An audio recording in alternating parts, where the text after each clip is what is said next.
how to fix iPhone Bluetooth not working. So hello guys, today I'm going to show you how to fix iPhone Bluetooth not working.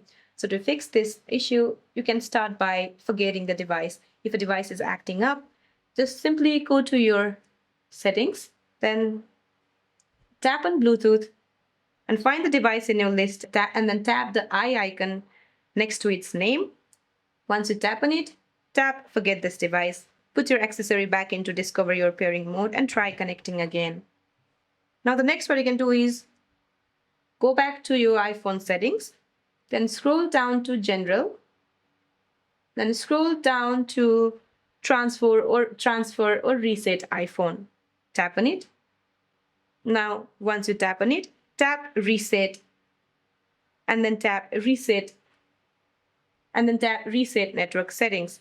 Now enter your passcode and allow the iPhone to restart.